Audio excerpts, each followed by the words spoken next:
কোটা সংস্কার আন্দোলনে উত্তাল সারা দেশ। ঢাকাসহ দেশের বিভিন্ন প্রান্তে পুলিশ, বিজিবি এবং র্যাবের সঙ্গে সংঘর্ষে লিপ্ত হয়েছেন আন্দোলনকারীরা এবং রক্ত ঝরেছে সাধারণ মানুষ, সাধারণ শিক্ষার্থী এবং পুলিশের অনেক সদস্যদের। আহত হয়েছেন সাংবাদিকরাও। 229 প্লাটুন বিজিবি মোতায়েন করা হয়েছে পুরো দেশে। আজকে নানা ধরনের দাবি নিয়ে সাধারণ ছাত্রছাত্রীরা সারা দেশে কমপ্লিট শাটডাউন পালন করেছেন। তাদের আন্দোলনগুলোর মধ্যে ছিল শিক্ষার্থীদের শান্তিপূর্ণ আন্দোলনে পুলিশ, বিজিবি, র্যাব ও সোয়াটের ন্যাক্কারজনক হামলা, খুনের প্রতিবাদ, খুনের বিচার, সন্ত্রাসমুক্ত ক্যাম্পাস নিশ্চিতকরণ এবং কোটা ব্যবস্থার যৌক্তিক সংস্কারের দাবি। আজকে মাননীয় প্রধানমন্ত্রীর নির্দেশে আইনমন্ত্রী ব্রিফিং করেছেন। জরুরি ব্রিফিংয়ে আইনমন্ত্রী বলেছেন যে আন্দোলনকারীদের সকল দাবি মেনে নেওয়া হচ্ছে। কোটার বিষয়ে রবিবার শুনানির তারিখ এগিয়ে আনতে অ্যাটর্নি জেনারেল আপিল করবেন। বিচারপতি খন্দকার দিলুরুজ্জামানকে প্রধান করে তদন্ত কমিটি গঠনের সুপারিশ করবে সরকার।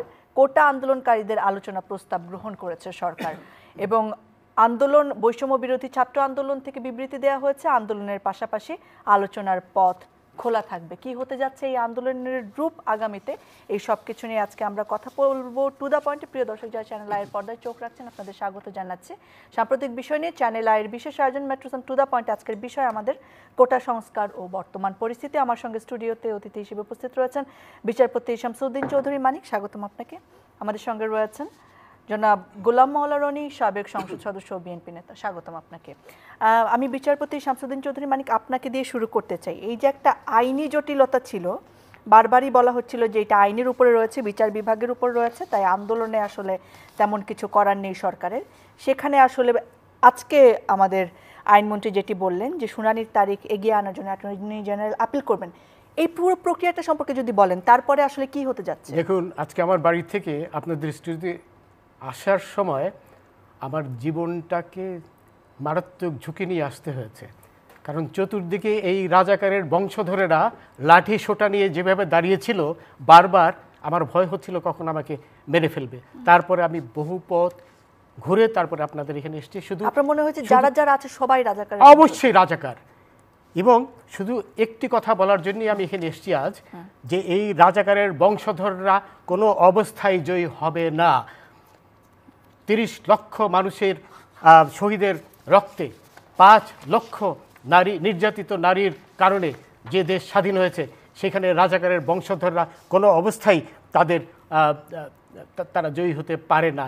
এই কথাটি বলার জন্যই আমি এই এত পথ ঘুরে আমার জীবন বাজি রেখে আপনাদের স্টুডিওতে আজ এসেছি। দেখুন, আজকে সকালবেলার খবর যে তারা বঙ্গবন্ধুর বাড়ি 32 নম্বর রোডে আক্রমণ করেছে। তার মানে কি? এরপরে কি আর বলার অপেক্ষা রাখে যে এরা কারা? যে এরা বঙ্গবন্ধুর বাড়ি আক্রমণ করা মানে মুক্তিযুদ্ধকে আক্রমণ করা, বাংলাদেশকে আক্রমণ করা। আমি একটু এখানে সম্পর্ক প্রশ্ন করি যে রাজাকারের বংশধরদের সাথে সরকার আলোচনায় বসতে রাজি হয়েছেন? আলোচনা আমি আসছি এখনই। সুতরাং এটি তো অত্যন্ত স্পষ্ট, এরপর আর বলার অপেক্ষা রাখে না। যারা নেতৃত্বে, হ্যাঁ অনেকে আছে যারা নিরীহ, না বুঝে এই রাজাকারের বংশধরদের নেতৃত্বে আপনার এই তথাকথিত আন্দোলন করছে। এবং এখানে একটি কথা বলতে চাই, তারা আন্দোলন কিন্তু কোটার জন্য করছে না, বুঝলেন। আজকে এই ধর্ম ব্যবসায়ীরা নেমেছে, আপনার হেফাজত নেমেছে, জামাত শিবির তো আগে থেকেই আছে, বুঝলেন। তো এটি অত্যন্ত স্পষ্ট যে এরা কারা এবং এদের অবশ্যই এই যে অপশক্তি, 71-এর পরাজিত অপশক্তি, এদের অবশ্যই উচ্ছেদ করতে হবে। আচ্ছা, এখন আপনার কথায় আসি। এখানে প্রথম দিন থেকে বলা হচ্ছে যে এটি আইনি বিষয়, এখানে সরকারের কোনো ক্ষমতা নেই কিছু করার। এই জিনিসটা কিন্তু একেবারে মাননীয় প্রধানমন্ত্রী থেকে শুরু করে আমরা সবসময় বলার চেষ্টা করছি। কিন্তু যারা এই তথাকথিত আন্দোলনের নেতৃত্ব দিচ্ছে, সেই রাজাকারের বংশধররা, আমি আবার রিপিট করছি, রাজাকারের বংশধররা, তারা তো এই কোটার জন্য এটা করছে না। তাদের উদ্দেশ্য ভিন্ন। তারা জানে খুব ভালো করেই যে সিদ্ধান্ত আসতে হবে মহামান্য আপিল বিভাগ থেকে। সরকার তো আজকে করলেন এই যে শুনানির তারিখ এগিয়ে আনলেন, খুব ভালো করে এটা জানেন। তারপরেও তারা এই যেটি করছে সেটি হলো সরকার পতনের একটি প্রক্রিয়া, যার পরে তারা দেশকে পাকিস্তান বানানোর চেষ্টায়, যেটি 75-এ জিয়া মোস্তাক করেছিল সেইভাবে কিন্তু তারা এগুচ্ছে। এটি মোটেও কোটা আন্দোলনের বিষয় নয়। আমরা কালু দেখেছি যে বহু বাইরের লোক, একজন ফার্নিচার কর্মচারী কাল নিহত হয়েছে আপনার চিটাগংয়ে। তারপরে বিএনপির যে ছাত্রদলের নেতা নিহত হয়েছে, এগুলো তো অত্যন্ত স্পষ্ট। দেখুন, বেশ কিছু রক্ত ঝরে পড়েছে। এর জন্য পুরাপুরি দায়ী এই রাজাকারের বংশধররা, যারা এদের উস্কানি দিচ্ছে। ডিফাইন কিভাবে করবেন যে এই আন্দোলনে কারা রাজাকারের বংশধর আর কারা সাধারণ শিক্ষার্থী? শুনেন, আমরা মির্জা ফখরুল ইসলামের কথা শুনেছি, সে তো রাজাকারের ছেলে, আমরা সবাই জানি। আপনার রিজভির কথা শুনেছি আমরা, আমির খসরুর কথা শুনেছি। রিজভির কথাই কি আন্দোলনকারীরা রাজপথে ছিলেন? অবশ্যই অবশ্যই, এরাই তো উস্কানি দিচ্ছে। এত পয়সা কোটি কোটি টাকা কোত্থেকে আসছে, এটা তো স্পষ্ট। এবং টেলিভিশনের পর্দায় যাদের, না শুধু তাই না, তারা নিজেরা বলেছে তুমি কে আমি কে, রাজাকার রাজাকার, বাংলাদেশের মাটি রাজাকারের ঘাঁটি। এরপর আর কিছু বলার থাকে? কে বলেছে স্বৈরাচার স্বৈরাচার, এই স্লোগান? না, শোনেন, আমরা স্পষ্ট টেলিভিশনে দেখেছি যে তারা বলছে বাংলাদেশের মাটি রাজাকারের ঘাঁটি। এরপরে আর তো বলার কিছু অপেক্ষা রাখে না। এবং যাদের আমরা দেখতে পাচ্ছি অত্যন্ত স্পষ্ট তাদের চেহারা থেকে তারা কারা, এবং তারা আপনার এই যে আপনার প্রথম কথা হলো, তারা শুরু থেকেই জানে যে এটি সুপ্রিম কোর্টের ব্যাপার। সুপ্রিম কোর্টের সিদ্ধান্ত ছাড়া কিছু সরকারের কারো পক্ষে, প্রধানমন্ত্রী বলেন, এমনকি মহামান্য রাষ্ট্রপতি বলেন, কারো পক্ষেই কোনো কিছু করা সম্ভব না। আমি বলছিলাম এই যে শুনানির তারিখ এগিয়ে আনার পদক্ষেপ, সেটা তো সরকারই নিল। হ্যাঁ, না শোনেন, আপনার এই যে কোটা বাতিল তো সরকারই করেছে। এরপরে হাইকোর্ট যখন সরকারের সেই রায়কে উল্টিয়ে দিয়েছে, তারপর সরকারই আপিল করেছে কিন্তু আপনার আপিল বিভাগে, যাতে এই আপনার কোটা সংস্কার করা যায়। সুতরাং কোটা সংস্কারের কথা তো সরকারেরই কথা, কিন্তু তার সত্ত্বেও তারা আপনার অত্যন্ত কি বলে মারমুখী হয়ে রাস্তায় নেমেছে। যদি শান্তিপ্রিয় আন্দোলন করতো তাহলে কারো কিছু বলার থাকতো না, কিন্তু তারা প্রথম দিন থেকে মারমুখী। এবং আমি এখানে বলতে চাই যে আমাদের পুলিশ যথেষ্ট আপনার ধৈর্যের পরিচয় দিয়েছে, কারণ পুলিশের দায়িত্ব কিন্তু, পুলিশ তো বুক চিতিয়ে রাখা একজন শিক্ষার্থীকে, সাধারণ শিক্ষার্থী আবু সাইদকে গুলিও করেছে। পুলিশের দায়িত্ব, না আমাকে বলতে দেন প্লিজ, ডোন্ট ইন্টারফেয়ার, আমাকে বলতে দেন। পুলিশের দায়িত্ব হচ্ছে প্রত্যেকের জানমাল রক্ষা করা। আমি যে আজকে এত ঘুরে এলাম, এটা তো পুলিশের দায়িত্ব ছিল এদের ভঙ্গ করা। সেই অর্থে পুলিশ অনেক ধৈর্যের আপনার পরিচয় দিয়েছে। পুলিশ কি আবু সাইদের জীবনের জান রক্ষা করেছে?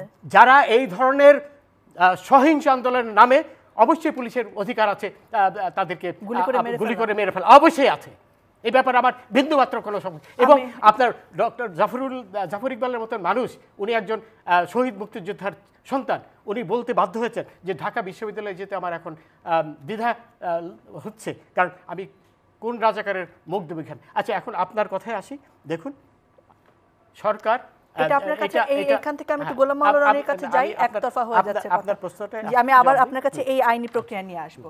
গোলাম মাওলা রনি, এই জায়গায় আপনি কি বলবেন যে আসলে সাধারণ শিক্ষার্থীরা কি ইউজড হচ্ছেন? এখানে আমরা কিভাবে ডিফাইন করব কারা রাজাকারের বাচ্চা আর কারা সাধারণ শিক্ষার্থী?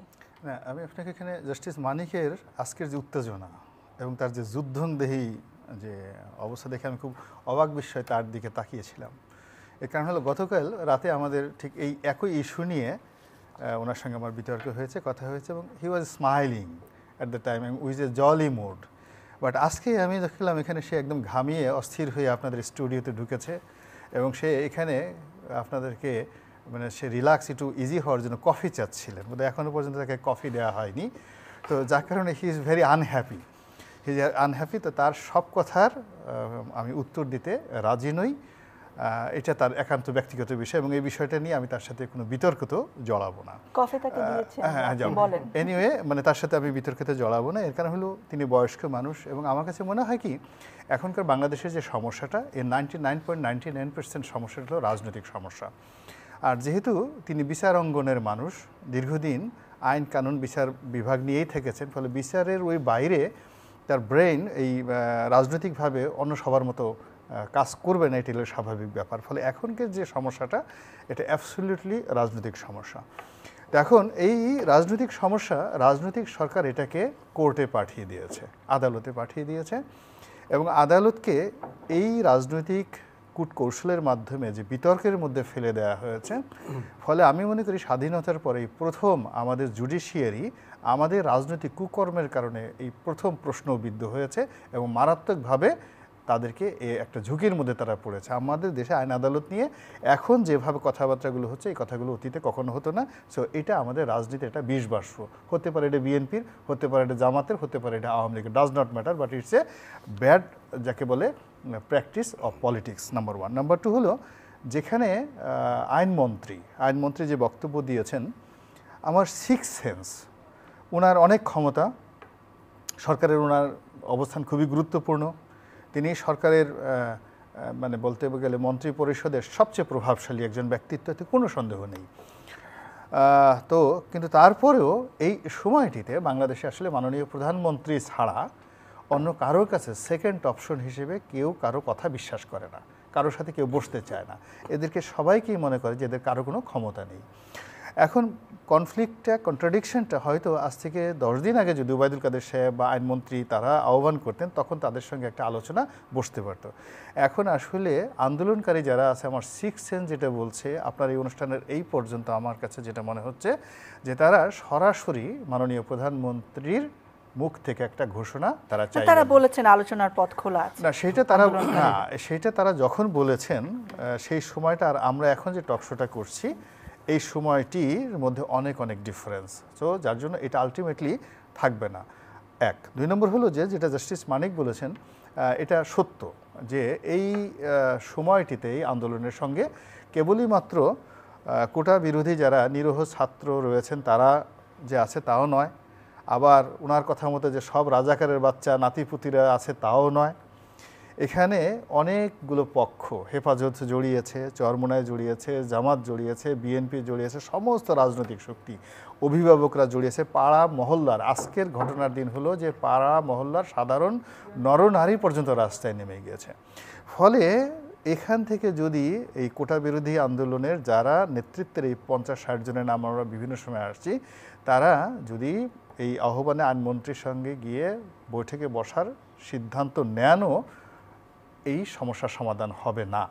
এক, আর দ্বিতীয়ত হলো কেন হবে না? তারা যা যা দাবি করেছিল সব না তারা সেই দাবির জায়গায় তো এখন সমস্যাগুলো নাই ম্যাডাম, সমস্যাগুলো এখন চলে আসছে এই যে অনেকগুলো প্রাণ ঝরে পড়েছে। এবং আজকে দেখেন ইন্টারনেট বন্ধ হয়ে যাওয়ার কারণে আমরা এখন পর্যন্ত জানি না যে সারা বাংলাদেশের কোথায় কি ক্ষয়ক্ষতি হয়েছে, কয়জন মরেছে, কয়জন আহত হয়েছে। টেলিভিশন থেকে শুরু করে অন্য যে জায়গাগুলোতে যে খবরগুলো আসছে, সেই খবরের উপর সাধারণ জনগণ যতটা বিশ্বাস করে, তার চেয়ে সামাজিক মাধ্যমের খবরটাকে মোর ট্রান্সপারেন্ট মনে হয়। সেখানে অনেক গুজবও ছড়িয়ে থাকে, অবশ্যই স্বীকার করে অনেক গুজব, কিন্তু যেগুলো তথ্য, এই যে যেমন সাইদ মারা গেলেন, শহীদ হলেন, এখন তার যেভাবে ভিডিও ফুটেজ যেভাবে সেটা তো সামাজিক মাধ্যমে কাজটা করেছে। তো এই সামাজিক মাধ্যম আজকে বন্ধ থাকার কারণে আজকের যে ক্ষয়ক্ষতি, আজকের দিনের যে ক্ষয়ক্ষতি, এটি আমরা কিন্তু এখনো পর্যন্ত জানি না। ফলে কি হবে? সঙ্গত কারণেই ফার্স্ট দাবি আসবে, আগে বিশ্ববিদ্যালয় খুলে দিন। ফার্স্ট দাবি, আগে বিশ্ববিদ্যালয় খুলে দিন। এর আগে এটা হবে, এখন আগের যে দাবি, এই সমস্ত দাবির ঊর্ধ্বে সবার আগে হবে বিশ্ববিদ্যালয়, শিক্ষা প্রতিষ্ঠান খুলে দিন। আমাদের ঢাকা বিশ্ববিদ্যালয় থেকে প্রত্যেকটা হলে আমাদেরকে উঠতে দিন, এটা হবে সেকেন্ড দাবি। থার্ড দাবি, তারা বলবে যে আমাদের যে ভাইদেরকে খুন করা হয়েছে তাদেরকে ইনস্ট্যান্টলি তাদের বিরুদ্ধে ব্যবস্থা নেন, কমিশন পরে। আগে আমরা যেখানে দেখেছি ও ডাইরেক্ট গুলি করেছে, কে গুলি করেছে তার নাম পর্যন্ত উঠে আসছে, আমরা তার বিরুদ্ধে বিচার চাই। এবং এই কাজগুলো সরকারের জন্য করা একেবারে অসম্ভব ব্যাপার, স্পর্শকাতর শুধু নয়, একেবারে অসম্ভব বিষয়। এর বাইরে অনেকের আর্থিক ক্ষতি হয়েছে, অনেকে ওনডেট হয়েছে, অনেকের ফাইন্যান্সিয়াল লস হয়েছে। ফলে এই যে দাবি দাওয়াগুলো 3 দিন আগে, আজ থেকে 3 দিন আগে যে দাবি দাওয়াগুলো ছিল, আলোচনার পথ খোলা ছিল, এবং শিক্ষার্থীরা যেখানে বারবার অনুনয় বিনিময় করে, ইভেন গণভবনে গিয়ে প্রধানমন্ত্রীর সঙ্গে দেখা করে তারা যেভাবে সমস্যার সমাধানটা করতে চেয়েছিল, এখন সেই সমাধানটা সেই পর্যায়ে নেই, মামলা হয়েছে। আপনি চিন্তা করেন যে অ্যাঙ্গার কোন পর্যায়ে চলে গিয়েছে, যে এই যে হানিফ ফ্লাইওভারের ওখানে গিয়ে সেই সমস্ত মানে টোল প্লাজাটা পুড়িয়ে সারখার করে দেওয়া হয়েছে। এবং এখন উনি যেটা বললেন আমাকে, যেখানে আনঅফিসিয়ালি উনি লাইভে বলেছেন কিনা আমি এটা বলতে পারবো না, যে 32 নম্বরে বঙ্গবন্ধু ভবনে পর্যন্ত হামলা হয়েছে, ধানমন্ডিটা পুরো রণক্ষেত্র হয়ে গেছে। এবং আজকের যে কমপ্লিট শাটডাউন, এই কমপ্লিট শাটডাউনটা যে আজকে টেলিভিশনেও হামলা হয়েছে, বাংলাদেশ টেলিভিশন হয়েছে, অর্থাৎ এখানের গোলাম মাওলানা রনি, আমি একটু স্পেসিফিক্যালি যদি আসি, এটা আসলে বেশি বর্ণনামূলকে চলে যাচ্ছে। সাধারণ ছাত্রছাত্রী এখানে আছে, এটাও স্বীকার করা হচ্ছে, কিন্তু বলা হচ্ছে যে সাধারণ শিক্ষার্থীরা আসলে ইউজড হচ্ছেন ছাত্রদল, বিএনপি, জামাত শিবির, তাদের নেতৃত্বে, তাদের মদতে এই আন্দোলন এবং তার ভুক্তভোগী সাধারণ শিক্ষার্থীরা কি না না, এটা একেবারে মানে আমি সম্পূর্ণ দ্বিমত পোষণ করি। প্রথমত এই আন্দোলনটা জেনারেট করেছে সাধারণ ছাত্ররা, এই আন্দোলনটা জেনারেট করার আগে উদ্ভাবন করেছে তারা, এবং এই আন্দোলনটাকে টেনে টেনে আজকের এই জায়গাতে নিয়ে আসে। আনার পরে এই সাধারণ ছাত্রদের উপর যখন ছাত্রলীগ, পুলিশের অন্যান্য সংগঠন, বিজেপি একসঙ্গে সমন্বিতভাবে আক্রমণ করেছে, তখন এই সাধারণ ছাত্ররা আকুতি জানিয়েছে মায়েদের কাছে, বোনদের কাছে, অভিভাবকদের কাছে, পিতাদের কাছে, সমস্ত রাজনৈতিক দলের কাছে, আপনারা সবাই নেমে আসুন। তাদের আহ্বানে সমস্ত রাজনৈতিক দলগুলো কিন্তু এখন মাঠে নেমে আসছে।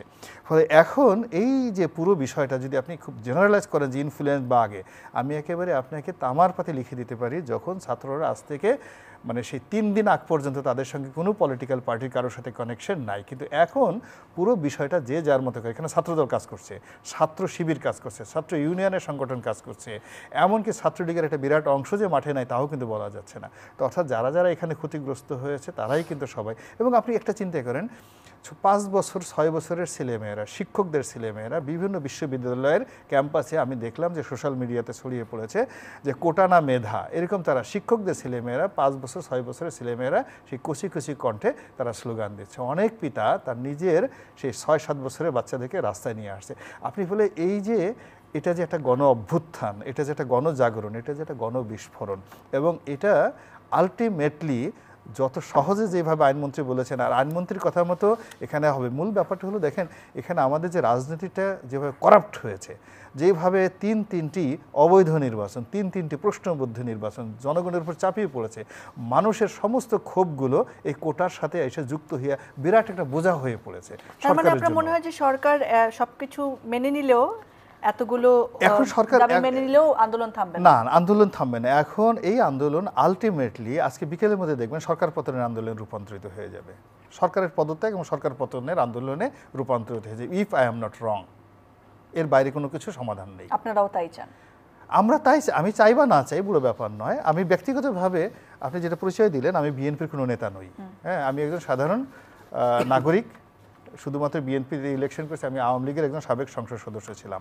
ফলে এই জাতির প্রতি আমার একটা কমিটমেন্ট রয়েছে, এবং আওয়ামী লীগের প্রতি আমার দুর্বলতা এখনও শেষ হয়ে যায়নি। ফলে আমি যে কথাগুলো বলছি, অ্যাজ এ বিশ্লেষক হিসেবে, একজন সাধারণ জনগণ হিসেবে, আমার দিব্য দৃষ্টিতে আমার ভিজুয়াল যেটা রয়েছে, সেখানে আমি যেটা দেখছি আমি সেটাই বলছি। প্রতি আপনার দুর্বলতা রয়েছে এই জায়গাতেই আবার আপনার কাছে ফিরবো। আমি একটু বিচারপতি শামসুদ্দিন চৌধুরী মানিক আপনার কাছে আসতে চাই, বিচার প্রক্রিয়াটা নিয়ে জানতে চাচ্ছিলাম এর আগে। আমি শুরুতেই বলি, দেখুন রনি আমার ছোট ভাই তুল্য একজন, আমার বেশ স্নেহ রয়েছে তার প্রতি, এবং সে যুক্তি দিয়েই কথা বলে। কিন্তু এখন দেখুন, অনেকগুলো কথা সে বলেছে যেগুলো আমারও কথা।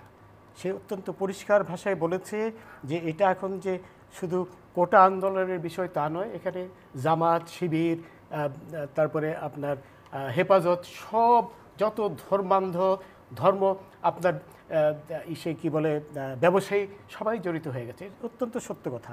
এবং আরেকটা কথা বলেছে, অত্যন্ত গুরুত্বপূর্ণ কথা, যে 5-6 বছরের বাচ্চারা বেরিয়েছে, তার মানে এটি মোটেও কোটার ব্যাপার নয়। এবং আরেকটি কথা বলেছে, সরকার পতনের ফ্রম ডে 1 যারা এটাই নেতৃত্ব দিচ্ছে তাদের উদ্দেশ্য ছিল এবং এখনও রয়েছে সরকার পতন ঘটানো। এখানে দেখুন একটি কথা, আপনার সাধারণ ছাত্র আমি মোটেও বলবো না, এরা দেশে কিন্তু এখনো 4 কোটির মতো রাজাকারের বংশধর রয়েছে, যেটা 71-এও ছিল, বুঝলেন? অবশ্যই ছিল, অবশ্যই তখনও ছিল। 71-এ 7.5 কোটি, সংখ্যাটি তো 2 থেকে 5%-এর বেশি বলে না। না, এটা 20% আপনার ছিল যারা বাংলাদেশের বিরুদ্ধে ছিল। এটা এই ব্যাপারে কোনো সন্দেহ, কোনো অবকাশ নেই, বুঝলেন?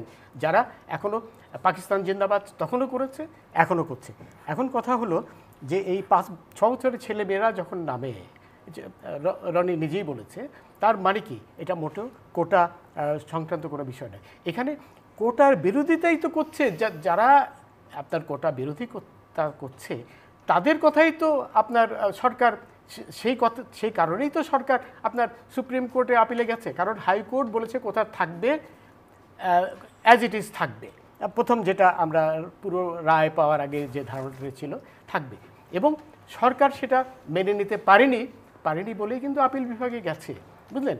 আপিল বিভাগে যাওয়ার অর্থ যারা নাকি কোটা বিরুদ্ধে, কোটা সংস্কার যদি তারা করে থাকে, আমি মনে করি না তারা আসলে কোটা সংস্কারের জন্য রাস্তায় নেমেছে, তাদের উদ্দেশ্য অন্য, যাই হোক, এখন সেই জন্যই তো আপনার সরকার সুপ্রিম কোর্টে গেছে।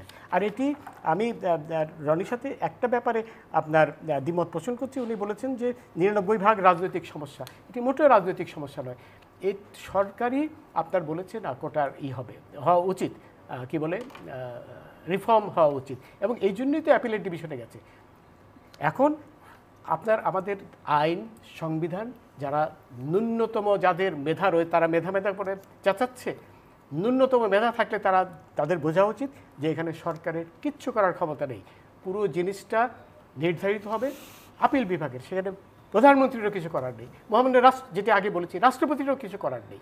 তাহলে তো আপনার সংবিধানকে আপনার ডাস্টবিনে ফেলে দেওয়ার হবে, সংবিধান ছাড়া হবে, এটি তো কোনো অবস্থায় মেনে যায় না। এবং আরেকটি কথা দেখুন, জনগণের আমি একটু বলি, জনগণের আপনার জানমাল রক্ষার দায়িত্ব পুলিশের, এবং সেটি রক্ষার স্বার্থে পুলিশ অবশ্যই, এটা আমাদের আইনেই সংবিধান তাদেরকে বলে তাদের নিরাপত্তা নিশ্চিত করার জন্য। তারা যদি দেখে তাদের আমার নিরাপত্তা কি হবে, আমি জানতে পারলাম না আমার নিরাপত্তার কি হবে। প্রত্যেকে যারা আপনি কি আবু সাঈদের মৃত্যুর ঘটনা দেখেছেন? আমি পুরোটাই দেখেছি, পুরো ভিডিও দেখেছেন? তারা যেভাবে আমাকে বলতে দেন আগে, আপনি ডোন্ট লিড ওই আনসারের মতো আমেরিকান এখানে বসে থাকে, আমি পুরোটা দেখেছি। তারা যেভাবে সশস্ত্র হয়ে আক্রমণ করেছে সেখানে পুলিশের অবশ্যই দায়িত্ব ছিল সেই সশস্ত্র আক্রমণ রোধ করার, বুঝলেন। এটা পুলিশের আইনি দায়িত্ব, আমাদের পেনাল কোড বলেন, আমাদের সিআরপিসি বলেন, সেই পুলিশকে সেই ক্ষমতা দিয়েছে, কারণ পুলিশের দায়িত্ব, অন্যতম দায়িত্ব হচ্ছে শান্তি রক্ষা করা। অস্ত্র ছিল, অবশ্যই ছিল। আমি কি অন্ধ মানুষ? তার হাতে লাঠি সোটা ছিল, আমি নিজে দেখেছি। লাঠি দিয়ে সে মেরে আপনি শুনেন, আপনি তো একা দেখেননি নাকি, আরো অনেকেই দেখেছে, সেটাই বলছি। তাহলে আমিও দেখেছি, আমি দেখেছি যে অবস্থা, কথা শুনে মনে হচ্ছে না আপনি দেখেছেন। ডোন্ট প্লিজ এই ধরনের রাবিশ কথা বলবেন না আমার সাথে রাবিশ কথা বলবেন না, আমিও দেখেছি। উত্তেজিত হবে আপনি আমাকে উত্তেজিত করছেন, আপনি তো তাদেরই পক্ষের লোক বলে মনে হচ্ছে। আমি অবশ্যই আপনি তাদের পক্ষে কথা বলেন। শোনেন, এই যে সবুজ মিয়া মারা গেল ছাত্রলীগের, তাকে কে মারলো? তারপর তদন্ত হবে না, তদন্ত হবে তো ওইটা সাইদেরও তো তদন্ত হবে, সবই তো তদন্ত হবে। দেখা যাচ্ছে, আমি তো দেখেছি। আপনি আমাকে বোঝানোর চেষ্টা করছেন যে আমি দেখিনি নাকি? এই ধরনের রাবিশ কথা আমার সাথে বলবেন না, রাবিশ কথা বলবেন না। আমি কিচ্ছু রাবিশ বলছি না, অবশ্যই রাবিশ কথা বলছেন না, অবশ্যই রাবিশ কথা বলছেন। আপনি ওদের পক্ষে হয়ে কথা বলছেন। আমি কারোর পক্ষে কিছু বলছি না, স্পষ্টভাবে ওদের পক্ষে হয়ে কথা বলছেন। আমি নিরপেক্ষ কথা, আপনি ওটাও নিরপেক্ষ নন।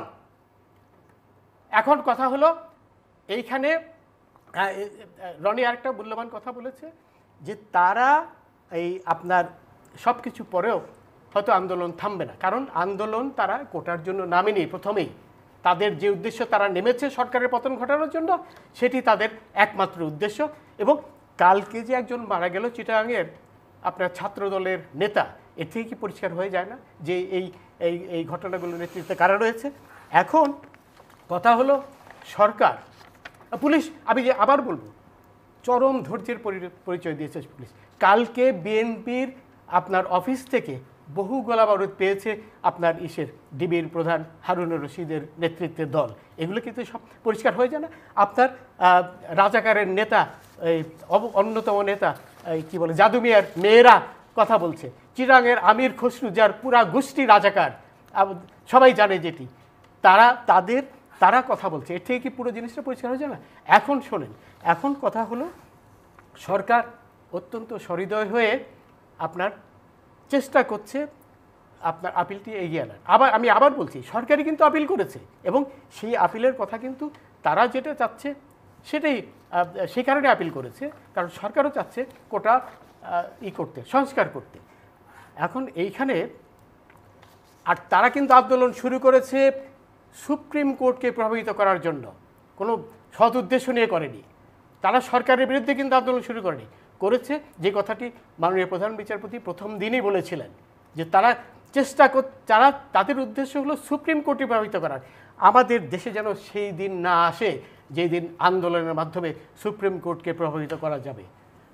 এখন তো সরকার তো এর বেশি কিছু করতে পারে না। সরকার এখন শনিবার দিন অ্যাটর্নি জেনারেল যাবেন, যে রোববারে অ্যাটর্নি জেনারেল যাবেন, আবেদন করবেন যে এই শুনানি যেন সেটা আমরা সবাই আগে আনা যায়। এখন এরপরে আমাকে বলতে দেন আগে, এরপরে আপনার প্রশ্ন করেছেন এটা জবাব নেন, তারপরে অন্য কথা বলেন। না, আপনি আপনার প্রশ্ন আমার প্রশ্নের উত্তর পাননি, অথবা আমার প্রশ্নের উত্তর বোঝার মতো মেধা আপনার নেই। আচ্ছা, এখন কথা হলো, হাসবেন না প্লিজ, ডোন্ট লাফ এট মি। আচ্ছা, এখন কথা হলো যে সুপ্রিম কোর্ট কি রায় দেবে সেটা তো আমরা বলতে পারি না, কারণ সুপ্রিম কোর্ট নিশ্চিতভাবে ব্ল্যাকমেইলড হবে না। সুপ্রিম কোর্ট নিশ্চয়ই এদের আপনার সশস্ত্র আন্দোলনের মুখে নতি স্বীকার করবে না। যদি করে তো সেদিন হবে আমাদের কি বলে আমাদের মৃত্যু ঘণ্টা বাজার অবস্থা হবে, নিশ্চয়ই সেটা করবে না। সুপ্রিম কোর্ট কী রায় দেবে সেটা আমরা জানি না, কিন্তু সেই রায় তো মানতে হবে সবাইকে, প্রধানমন্ত্রীকে মানতে হবে, রাষ্ট্রপতিকে মানতে হবে, সবাইকে মানতে হবে। সুতরাং ওইটা এখন এইখানে এরপরেও যেটা রনি যে কথাটা বলেছে, হয়তো যদি আন্দোলন না থামে তাহলে তো তাদের পাকিস্তানে পাঠিয়ে দেওয়া ছাড়া আমাদের আর কোনো গত্যন্তর থাকবে না। কাদের পাকিস্তান পাঠানো হবে গোলাম মাওলা রনি? না, প্রথমত আমি খুব দুঃখিত, এরকম আমি অনেক দিন যাবতীয় টকশো করি, মেবি 2009 সন থেকে কন্টিনিউয়াসলি এভাবে করি টকশো। মানে আজকে উনি যতটা উত্তেজিত হলেন বা এই একজন উপস্থাপিকা হিসেবে আপনি যতটা বিব্রত হলেন, আমি কখনো এটা দেখিনি। এখানে একটা জিনিস বুঝতে হবে, শব্দ যে তার এটা আপনি করবেন। আমি তার পক্ষে কিছু কথা বলি।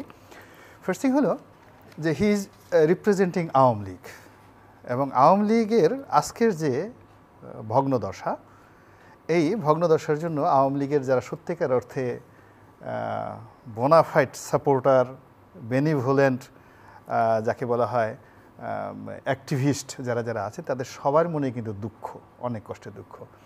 আজ জাস্টিস মানিক এই যে মুক্তি যুদ্ধের পক্ষে কথা বলেন, যুদ্ধাপরাধীদের বিচার করতে গিয়ে তিনি তার নিজের জীবন যৌবন সব হারিয়েছেন। হি হ্যাভ লস্ট এভরিথিং, এবং তার জীবন একেবারে ওই শুয়ের উপরে যেভাবে একটা জীবন থাকে বা একটা ওই তলোয়ারের ফলার উপর যেভাবে জীবন থাকে, সেইভাবে ঢাকা শহরে কিন্তু ঘুরছে। ফলে আওয়ামী লীগের যদি কিছু হয়, জাস্টিস মানিকের একটা পশমে কেউ খুঁজে পাবে না। মানে মানুষ এই যে রাজাকার সে যাদেরকে গালাগালি করছে, খামছে তার একদম খাবলে তার মাংসপিণ্ড সব খেয়ে ফেলবে। ফলে ওই ক্রোধ থেকে এখন যে পরিবেশ সৃষ্টি হয়েছে, সেই ক্রোধ থেকে সে অনেকগুলো কথা বলছে। আপনি বয়সে তরুণ, আপনি রাগ করবেন না, এই হলো আমার একটা অনুরোধ।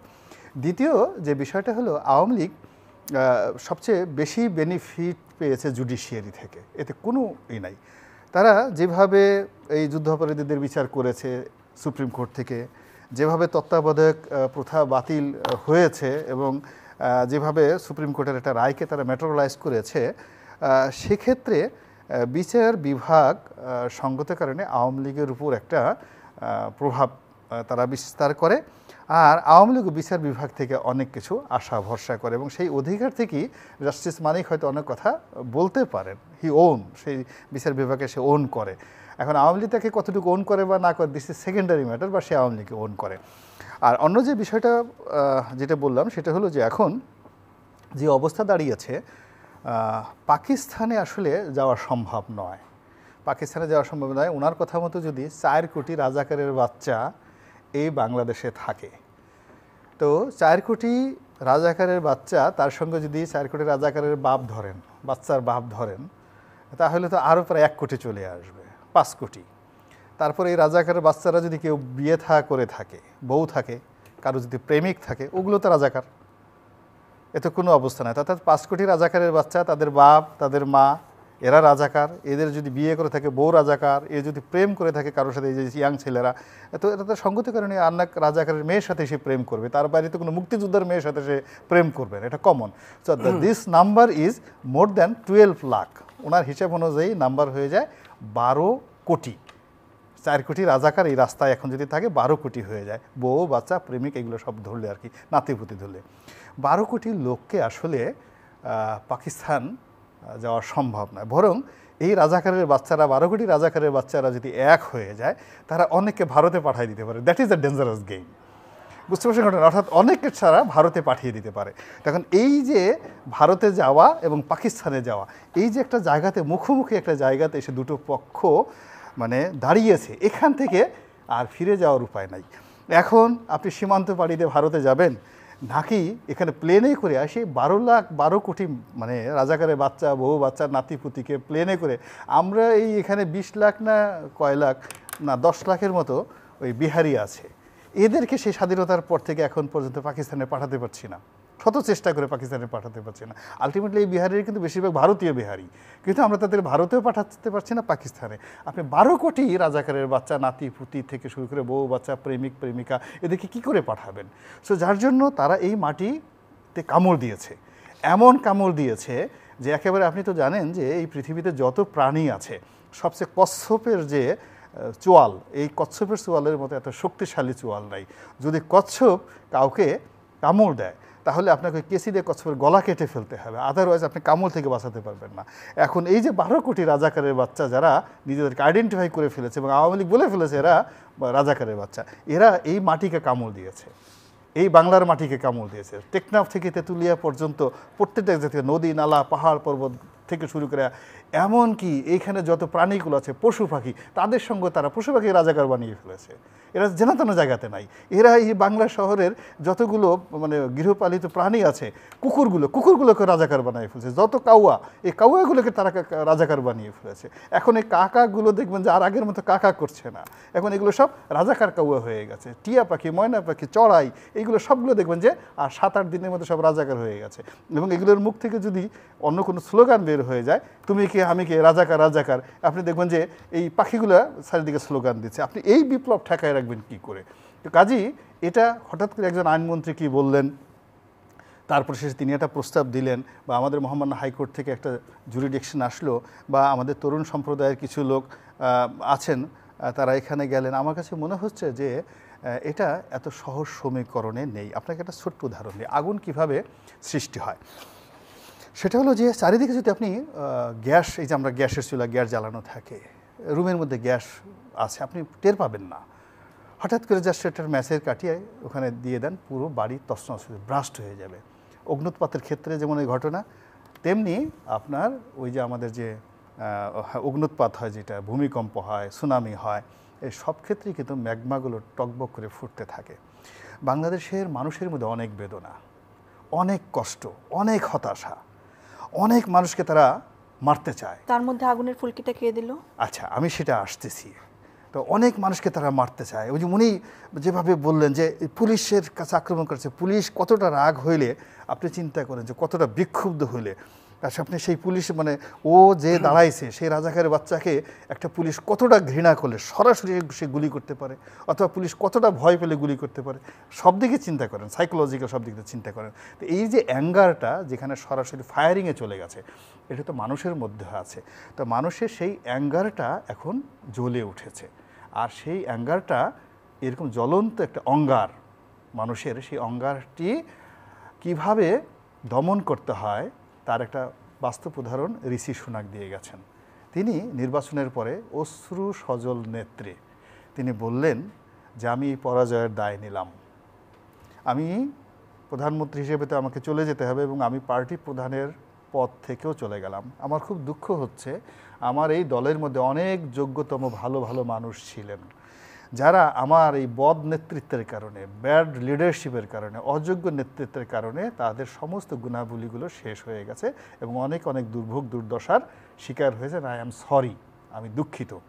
দ্বিতীয়ত হলো, আমি এই সময় কাজ করতে গিয়ে আমি এতদিন বুঝিনি আপনাদের চোখে, আপনাদের হৃদয়ে এত অ্যাঙ্গার ছিল, এত রাগ ছিল, এত ক্রোধ ছিল, এত নফরত ছিল, এটা আমি পরাজিত হওয়ার পর বুঝতে পেরেছি।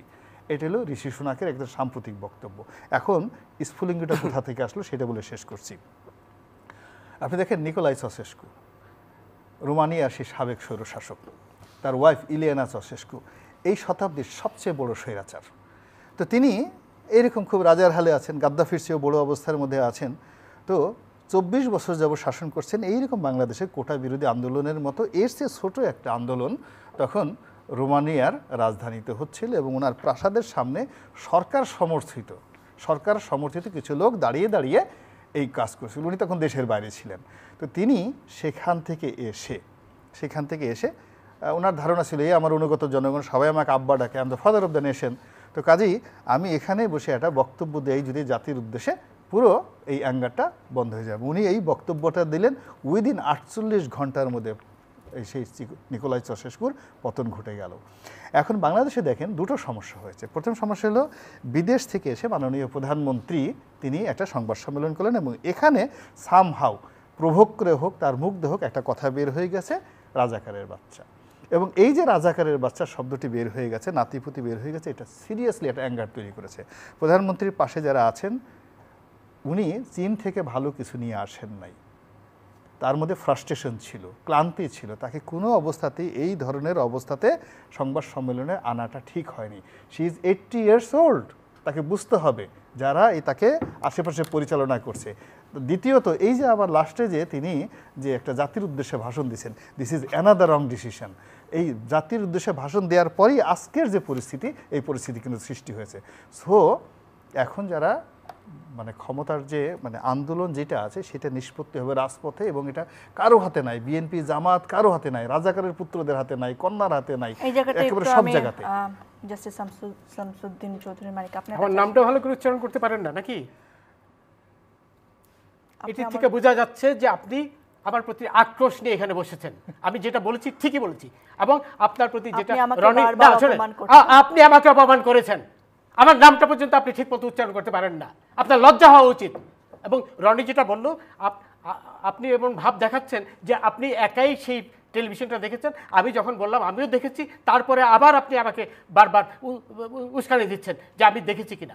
তার মানে আপনি একাই দেখেছেন, আর কেউ দেখেনি। শোনেন রনি, কালকে যে না উত্তেজিত হওয়ার কারণ হচ্ছেন আপনি আমাকে উত্তেজিত করছেন, মানে এমন ভাব দেখাচ্ছেন যে আপনি একাই দেখেছেন, আমি দেখিনি। এবং পুরো বাংলাদেশ দেখেছে না, পুরো বাংলাদেশ দেখেছে, বাংলাদেশ আর এখানে আসেনি, তাই তো?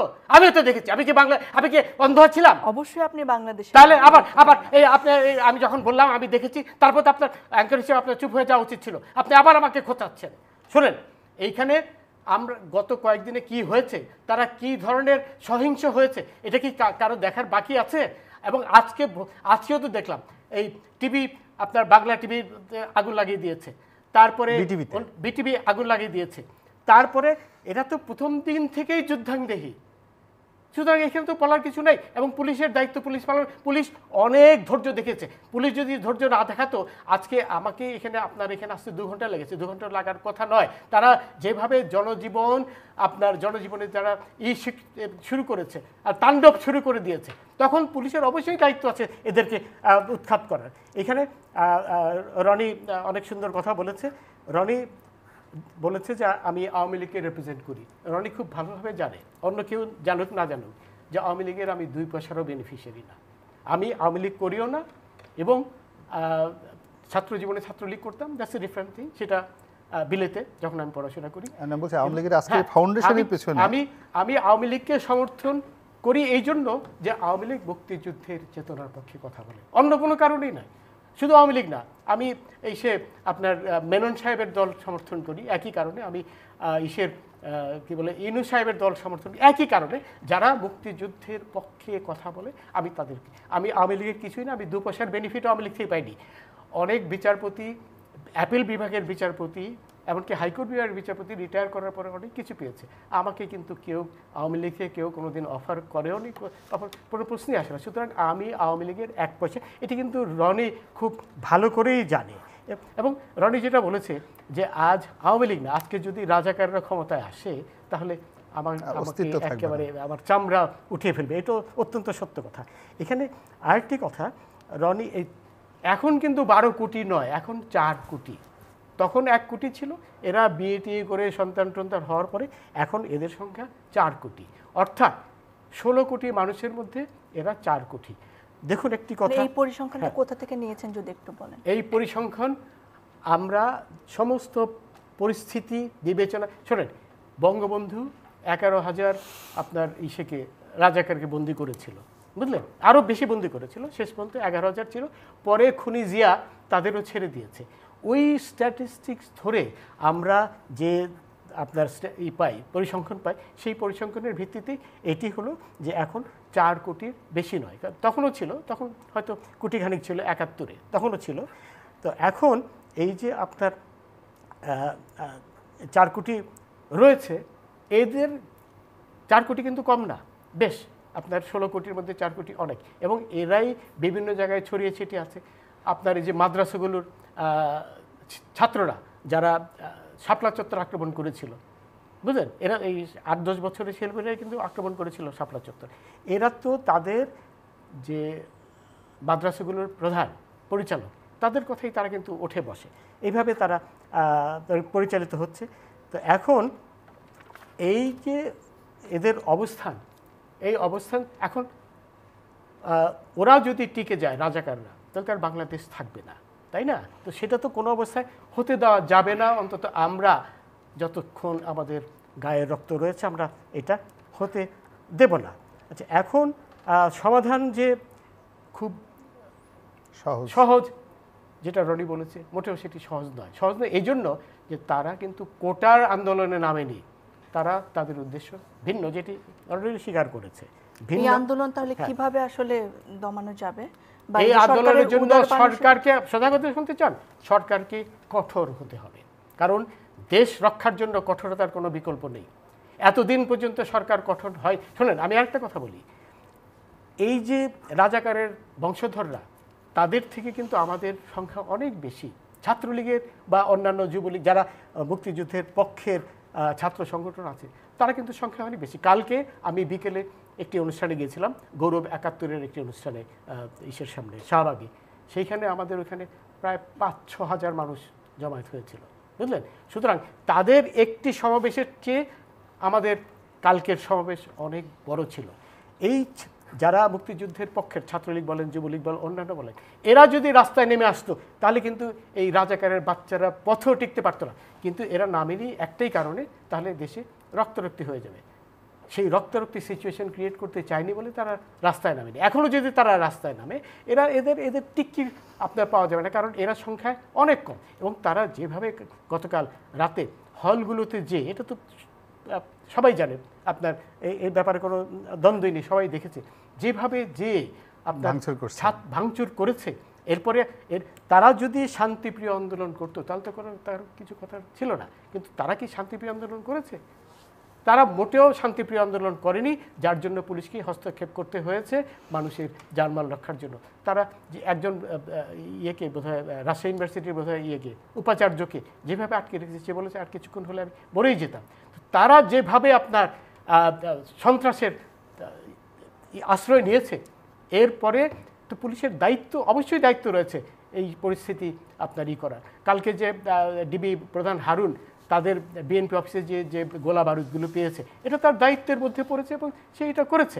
সুতরাং, এবং এখন আরেকটি কথা, এই একজন মাননীয় বিচারপতিকে নিয়ে আপনার শুরু হতে যাচ্ছে, কি বলে, তদন্ত কমিশন শুরু হতে, এটি আরেকটি ভালো পদক্ষেপ। কারণ এইখানে আমরা জানতে পারবো সবুজ নামে আওয়ামী লীগ নেতাকে কে মারল।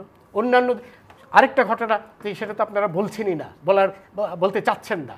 যে শোনেন, আমাকে বলতে দেন please, please let me speak, আমাকে বলতে দেন আপনি। কালকে চিটাগাঙে 12 জনকে ছাদের থেকে ফেলে দিয়েছে এই শিবিরের লোকরা। সেটা আপনার কোনো খবরে আসেনি, আপনি সেই কথাটা তুললেনও না। আপনি সেই একজনের কথা যারা প্রাণ দিয়েছে, আপনি কি বলেছেন এই কথা যে কালকে 12 জনকে ছাদের থেকে ফেলে দিয়েছে শিবিররা? আপনি সেটা বলেননি তো, বলবেন না। আপনি তো আমাকে কিছু বলার সুযোগই দিচ্ছেন না। আপনি তো শুরুই করেছেন এইভাবে যে আপনি পরিষ্কারভাবে প্রমাণ করেছেন আপনি তাদেরই লোক। আমি আবার রিপিট করছি, I have no hesitation in saying that. কারণ এটা আপনি বলেন নাই, কালকে নারী হিসেবে যে মিনিমাম সম্মান দেওয়া দরকার সেটাও আপনি আমাকে সম্মান দিয়েছেন। আপনি আমাকে সম্মান দিয়েছেন, আমি কোনো প্রকার অসম্মান করিনি। আপনি আপনি আবার নারীর কোটা চান, আবার এখানে নারীর সম্মান চাচ্ছেন। আপনি কোটার সম্মান এক জিনিস। লিসেন টু মি, আপনি আমাকে প্রথমেই বলেছেন যে আমি দেখিনি, আপনি একাই দেখেছেন।